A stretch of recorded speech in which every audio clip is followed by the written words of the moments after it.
ஓம் யதிபுங்கவாய வேதாந்த பாஸ்கராய நமஹ. விஷயத்யான நிர்விண்ணாக வேதாந்த ஞான தத்பராக யதயः சுத்தசத்வாஸ்ச பிராக்ஞா வேதாந்த பாஸ்கரः. விஷயத்யான பகிர்முகாக சுத்தந்தகரணாக சந்தः ஸ்வபாவதः வேதாந்த விஞ்ஞான தத்பராக பிராக்ஞாः ஏவ அன்வர்த்தா யதயோ பவந்தி. அத்ய தினாங்கः மார்ச் மாசே பஞ்சமி தினः. அத்ய தினஸ்ய விஷயः பரமார்த்த யதயோ ஹேதே. முண்டகோபனிஷதில் இடம்பெறுகின்ற இந்த ஸ்ருதி வாக்கியமானது யதிகள் என்றால் என்ன, யாரு பரமமான தத்துவத்தை நோக்கி இருக்கிறார்களோ அவர்களே யதிகள் என்று வலியுறுத்தக்கூடிய மந்திரமாக இந்த மந்திரம் இருக்கிறது. அது என்ன மந்திரம்? 3-2 மந்திரம் 3-6. வேதாந்த விஞ்ஞான சுனிச்சிதார்த்தாக சந்நியாச யோகாத் யதயः சுத்த சத்வாः.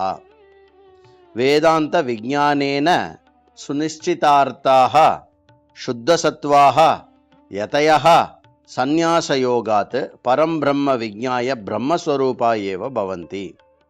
வேதாந்த விஞ்ஞானம், நல்ல தெளிந்த வேதாந்த அறிவின் மூலமாக, அந்த அறிவை நிச்சயம் செய்வதன் மூலமாக சுத்த சத்துவம் கொண்டவர்களாக இருக்கக்கூடியவர்கள் யதிகள்.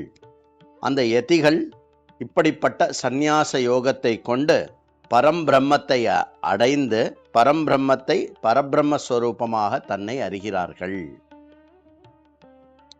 சந்நியாசினோ நாம வேதாந்த சிந்தன தத்பராக தியக்த பாஹ்ய அநாத்ம வஸ்து சிந்தனாஹி சந்நியாசினஹ. சந்நியாசினஹ நாம வேதாந்த சிந்தன. யாரு சந்நியாசி அப்படின்னா, எப்போவுமே வேதாந்த விஷயத்தை மனதில் கொண்டு நினைத்திருப்பவர்கள் சந்நியாசி. பாஹ்ய அநாத்ம வஸ்து தியக்தஹா. பாஹ்யமா வெளிமுகமாக இருக்கக்கூடிய அநாத்ம விஷயங்களை விட்டவர்கள் சந்நியாசிகள். அத்யயனம் அத்தியாபனம் யஜனம் யாஜனம் தானம் பிரதிகிரஹ இதிஹி சாஸ்திரியாணி ஷட் கர்மாணி பவந்தி. ஏ ஏதானி ஷடப்பி கர்மாணி வேதாந்த விசாரார்த்தமேவ தியக்தவந்தஹ தே ஏவஹி சந்நியாசினோ நாம. சாஸ்திரம் 6 விதமான முக்கியமான சாஸ்திர கர்மங்களை சொல்லுகிறது.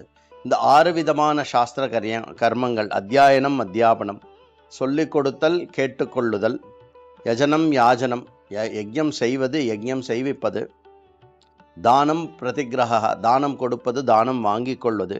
இப்படிப்பட்ட 6 விதமான சாஸ்திரிய கர்மங்களை யாரு வேதாந்த சிந்தைக்காக விடுகிறார்களோ அவர்கள் சந்நியாசிகள் எனப்படுவார்கள். அநாத்ம பூதேபியः அனித்யேபியः லௌகிக வியவஹாரேபியः ஏ விதூரகாமினः தே ஏவஹி சந்நியாசினः யதயः ச.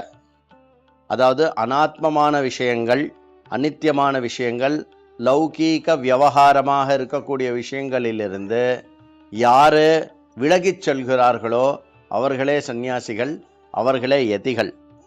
வேதாந்தானாம் அத்யயனேன ஜாதம் விஞ்ஞானமேவ வேதாந்த விஞ்ஞானம். வேதாந்தத்தை அத்தியனம் செய்வதன் மூலமாக, படிப்பதன் மூலமாக பிறப்பெடுக்கின்ற ஞானமே வேதாந்த விஞ்ஞானம். வேதாந்த விஞ்ஞானேன ஹி யதீனாம் ஆத்மஸ்வரூபம் நிச்சிதம் அவகம்யதே. வேதாந்த விஞ்ஞானத்தின் மூலமாக ஒரு யதியாக இருப்பவன் ஆத்மஸ்வரூபத்தை நிச்சயம் செய்கிறான். ஈத்ருஷாக பிரம்மஜானினः ஜீவந்தः ஏவ அமிர்தா பிரம்மஸ்வரூபாஸ்ச ஜாதாः. ததா ஹி சங்கர பாஷ்ய வாக்கியம் ஜீவந்த ஏவ பிரம்மபூதாக யதயः முச்யந்தே இத்யர்த்தः இதி. இப்படிப்பட்ட பிரம்மஞானிகள் வாழ்ந்து கொண்டு இருக்கும்போதே, உயிரோடு இருக்கும்போதே அவர்கள் சாட்சாத் அந்த பிரம்மஸ்வரூபம் அமிர்தமே அவர்கள் அமிர்தத்தின் ஊற்றாக கருதப்படுகிறார்கள். இது சங்கர பாஷ்யத்தினுடைய வாக்கியத்தினுடைய அர்த்தமாக இருக்கிறது. அதனால் ஓம் யதிபுங்கவாய வேதாந்த பாஸ்கராய நமஹா.